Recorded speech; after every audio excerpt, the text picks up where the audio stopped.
तो नमस्कार, स्वागत है आप सभी का एजुकेशन मंत्रा में। दोस्तों बात करेंगे लेखपाल भर्ती की। 12,000 पद खाली हैं। नई भर्ती के बारे में चर्चा होगी। हर वर्ष शिक्षक रिटायर हो रहे हैं, तो आखिरकार भर्ती क्यों नहीं? डीएलएड प्रशिक्षण बैच हर वर्ष लॉन्च किए जाते हैं, आखिरकार क्यों? ये एक बड़ा मुद्दा बन चुका है। नई प्राथमिक शिक्षक भर्ती का माहौल गर्म है, तो इस पर चर्चा होगी। शिक्षकों की सेवानिवृत्ति की आयु 65 साल करने का प्रस्ताव है। यूपी टेट 2023 के नोटिफिकेशन आदि पर हम चर्चा करेंगे, लेकिन इसके पहले एक छोटी सी हम बात करेंगे यूपी टेट 2023 की बेस्ट बुक के बारे में, जो चक्षु पब्लिकेशन की है। अगर इस पुस्तक की खास बात करें तो इसमें 3000 से अधिक अध्यायवार महत्वपूर्ण प्रश्न हैं, जिनकी विस्तृत व्याख्या भी दी गई है। 4 सॉल्व्ड पेपर्स भी प्रीवियस ईयर के दिए गए हैं। संस्कृत सहित सभी सब्जेक्ट्स को कवर किया गया है, और साथ ही साथ देखा जाए तो टॉपिक वाइज स्टडी मटेरियल इस पुस्तक में दिया गया है, और प्रैक्टिस के लिए हर एक टॉपिक के बाद बहुत सारे क्वेश्चन उपलब्ध कराए गए हैं। इतना ही नहीं, चक्षु पब्लिकेशन का ही एक प्रैक्टिस सेट आता है, जिसको लगा करके आप अपनी यूपी टेट की तैयारी को और भी मजबूत कर सकते हैं। तो देर किस बात की है, लिंक डिस्क्रिप्शन बॉक्स में है। ऑनलाइन माध्यम से यदि पुस्तकों को लेना चाहते हैं तो क्लिक करें, और साथ ही साथ ऑफलाइन के लिए किसी भी नज़दीकी बुक स्टॉल पर कॉन्टैक्ट करें। देखा जाए तो भर्तियों की जो नए नोटिफिकेशन की रफ्तार है, थोड़ी सी धीमी हुई है, लेकिन अब ये गति पकड़ेगी, क्योंकि 2024 का इलेक्शन सामने है, और 2023 जो साल है ये भर्तियों के लिहाज से सबसे बड़ा टर्निंग पॉइंट होगा। और दोस्तों देखा जाए तो यूपीएससी ने पेट 2022 को भी कंडक्ट करा लिया है, और अब लेखपाल की अगर हम बात करें तो 12,000 से अधिक पद अतिरिक्त खाली पड़े हुए हैं। 8,000 लेखपाल भर्ती गतिमान है, उसको छोड़ करके। तो एक रिपोर्ट है, दिखाते हैं आप। तो यहां पर दोस्तों देख सकते हैं, लेखपाल के 12,000 से अधिक पद खाली, 8,085 पदों पर भर्ती पूरी होने का इंतजार है। तो राजस्व विभाग में लेखपाल के 12,696 पद खाली हैं। वहीं विभाग ने सभी जिलों से 22-23 में खाली पड़े लेखपाल पदों का ब्यौरा मांगा है। प्रदेश में राजस्व लेखपाल के कुल 32,000 पद सृजित हैं। इनमें 8,000 पदों पर भर्ती के लिए यूपीएससी काम कर रहा है। इसकी परीक्षा हो चुकी है, परिणाम जारी होने का इंतजार है। इसके अलावा 12,696 पद भी खाली हैं। राजस्व परिषद के अधिकारी ने बताया है कि 8,085 लेखपाल भर्ती का परिणाम जारी होने के बाद आयोग को नया अधियाचन भेजा जाएगा। पद खाली होने से नहीं हो पाता तबादला। तो राजस्व विभाग में एक लेखपाल को लेखपाल क्षेत्र में लगातार 3 साल और तहसील क्षेत्र में 10 साल की अवधि पूर्ण करने पर उसके तबादले करने का नियम है, मगर बड़ी संख्या में लेखपालों के पद खाली होने के बावजूद उनका निर्धारित अवधि के बाद भी तबादला नहीं हो पाता। एक एक तहसीलदार के पास तो 2 से 3 लेखपाल क्षेत्र का कार्यभार है।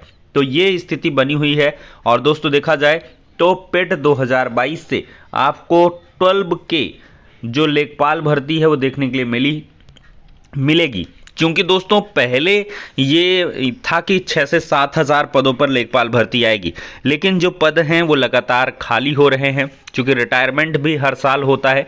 और ये बात समझ नहीं आती है बेसिक शिक्षा विभाग के अधिकारियों को। रिपोर्टिंग तो कर रहे हैं, या बेसिक शिक्षा मंत्री जी ये बात नहीं समझ पा रहे हैं कि हर वर्ष रिटायरमेंट हो रहा है, तो आखिर हर वर्ष भर्ती क्यों नहीं आ रही है, जबकि डीएलएड के कोर्स हर साल लॉन्च हो रहे हैं।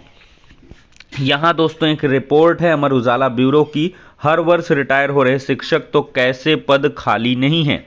दोस्तों देखा जाए तो पिछले दिनों बेसिक शिक्षा मंत्री ने एक बयान दिया था कि प्राइमरी स्कूलों में शिक्षकों के पद खाली नहीं है। मंत्री के इस बयान पर प्रतियोगी छात्रों ने सवाल उठाए कि जब हर माह बड़ी संख्या में शिक्षक रिटायर हो रहे हैं तो पद खाली कैसे नहीं है। प्रयाग स्टेशन के पास स्थित रामप्रिय सदन लॉज में शनिवार को आयोजित अमर उजाला के संवाद कार्यक्रम यूथ अड्डा में प्रतियोगी छात्रों ने कहा कि एक तरफ मंत्री बयान दे रहे हैं कि बेसिक शिक्षा में पद खाली नहीं है, वहीं दूसरी तरफ बड़ी संख्या में शिक्षक रिटायर हो रहे हैं। ऐसे में शिक्षक छात्र अनुपात भी बेहतर हो रहा है। प्रतियोगी छात्रों ने कहा, बेसिक शिक्षा में अगर शिक्षकों के पद खाली नहीं है तो बीटीसी डीएलएड कोर्स को बंद कर देना चाहिए, क्योंकि बीटीसी डीएलएड करने वाले सहायक अध्यापक भर्ती में शामिल होने के लिए ही पात्र हैं। 2018 के बाद शिक्षक भर्ती नहीं निकली। ऐसे में 5 सालों में बीटीसी डीएलएड बेरोजगारों की संख्या लाखों में पहुंच चुकी है। यूपी SSSC किसी भी परीक्षा से 1-1.5 माह पहले उसका पाठ्यक्रम जारी करता है। अप्रैल में वन दरोगा की भर्ती परीक्षा प्रस्तावित है और पाठ्यक्रम फरवरी के अंत में जारी किया जाएगा। तैयारी के लिए कम समय मिल पाता है और प्रतियोगी हतोत्साहित होते हैं। तो दोस्तों, जो मुद्दे उठाए गए उसमें यही है कि पीसीएस की परीक्षा में बड़ी संख्या में गलत सवाल पूछने से योग्य अभ्यर्थियों का चयन प्रभावित होता है। भर्ती परीक्षा का विज्ञापन जारी करने के बाद अक्सर नियमों में बदलाव किए जाते हैं। ऐसा नहीं होना चाहिए। सभी भर्ती संस्थाएं परीक्षाओं का वार्षिक कैलेंडर जारी करें ताकि लक्ष्य बनाकर तैयारी हो सके। सरकार हर साल बजट में बताए कि सरकारी विभागों में कितने पद खाली हैं और आगामी 1 साल में कितने पद भरे जाएंगे। दरोगा भर्ती 2021 में साल भर गिरोह पकड़ा गया। 500 से अधिक गिरफ्तारियां हुई, लेकिन नियुक्ति पत्र दे दिए गए। उच्च स्तरीय जांच होनी चाहिए। तो ये बहुत सारे मुद्दे हैं जो अपने आप में चीखते चिल्लाते हैं और ये बताते हैं कि उत्तर प्रदेश के बेसिक शिक्षा विभाग में लाखों पद खाली हैं और ऐसे में शिक्षक भर्तियां होनी चाहिए। यहाँ पर भी एक रिपोर्ट है, डीएलएड प्रशिक्षण प्रति वर्ष जारी, भर्ती का अता पता नहीं। परिषदीय स्कूलों में शिक्षक बनने की उम्मीद में लाख से ज़्यादा अभ्यर्थी डीएलएड का प्रशिक्षण प्रतिवर्ष प्राप्त कर रहे हैं। इसके बाद भी उनको पता नहीं कि भर्ती कब आएगी। 4 वर्ष से तो भर्ती आई नहीं, लेकिन बेसिक शिक्षा विभाग में 4 वर्ष पहले बीएड प्रशिक्षितों को भी अवसर देने से उनमें चुनौती और बढ़ गई। ऐसे में नए अभ्यर्थियों ने बेसिक विद्यालयों में शिक्षक बनने के लिए जो जरूरी अर्हता है डीएलएड का प्रशिक्षण लेने की जगह बीएड का प्रशिक्षण लेना शुरू कर दिया। बीएड की डिग्री से बेसिक के साथ टीजीटी पीजीटी भर्ती में भी शामिल होने के विकल्प उपलब्ध हैं। डीएलएड प्रशिक्षित बेसिक शिक्षक भर्ती की प्रतीक्षा तो कर रहे हैं, इसमें अब बीएड प्रशिक्षित भी सम्मिलित हो गए हैं।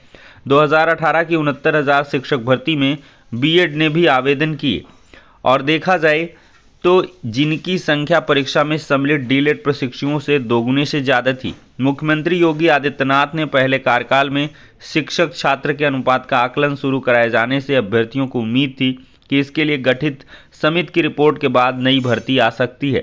टीजीटी पीजीटी की भर्ती करने वाली संस्था के सभी सदस्यों के कार्यमुक्त होने से भर्ती खटाई में पड़ गई है। सरकार ने बेसिक से उच्च शिक्षण संस्थानों तक में शिक्षक भर्ती के लिए नया उत्तर प्रदेश शिक्षक सेवा चयन आयोग गठित करने का निर्देश दिया गया है, लेकिन वो भी अभी पटरी पर नहीं आ पाया है। तो ये बदहाल स्थितियां हैं जिनको देखते हुए डीएलएड और बीएड के प्रशिक्षु लगातार मायूस हैं और नई शिक्षक भर्ती का इंतजार कर रहे हैं। इसी बीच यूपी टेट 2023 के नोटिफिकेशन को लेकर जोरों से चर्चा होने लगी है और क्या इसमें कोई बदलाव होगा, इसको लेकर भी छात्र सशंकित हैं। तो ऐसे में दोस्तों बताना चाहेंगे कि यूपी टेट 2023 के नोटिफिकेशन में अभी कोई बदलाव का प्रस्ताव दिखाई नहीं पड़ता है। सीटेट के पैटर्न पर परीक्षा कराने की हर बार बात कही जाती है कि पेडागोजिकल जो क्वेश्चन है वो लाए जाएंगे, लेकिन ऐसा नहीं हो पाता है। यूपी टेट का अलग ही पैटर्न चलता है और उसी पैटर्न पर ही आप लोग तैयारी करें और वैसे ही पेपर होगा। अब दोस्तों देखा जाए तो शिक्षकों की जो सेवानिवृत्ति है, रिटायरमेंट की एज है, वो 65 साल करने का प्रस्ताव है और इस पर फैसला भी जल्द हो जाएगा। तो उच्च शिक्षा विभाग के शिक्षकों की सेवानिवृत्ति 62 से बढ़ाकर 65 साल करने के मुद्दे पर शासन जल्द निर्णय ले सकता है। कुछ राज्य विश्वविद्यालय में छात्र संघ चुनाव के लिए नियम कानून और उच्च शिक्षा निदेशालय का कैंप कार्यालय लखनऊ में खोलने जैसे कई महत्वपूर्ण मुद्दों पर शासन विचार कर रहा है। उच्च शिक्षा मंत्री योगेंद्र उपाध्याय की अध्यक्षता में 13 मार्च को लखनऊ में होने वाली बैठक में कई महत्वपूर्ण फैसले हो सकते हैं। तो कुल मिलाकर मंथन हो रहा है। 13 मार्च के बाद जो स्थितियां हैं वो साफ हो जाएंगी। तो ये हो गया दोस्तों आज का इम्पोर्टेंट वीडियो। नेक्स्ट वीडियो में मिलते हैं।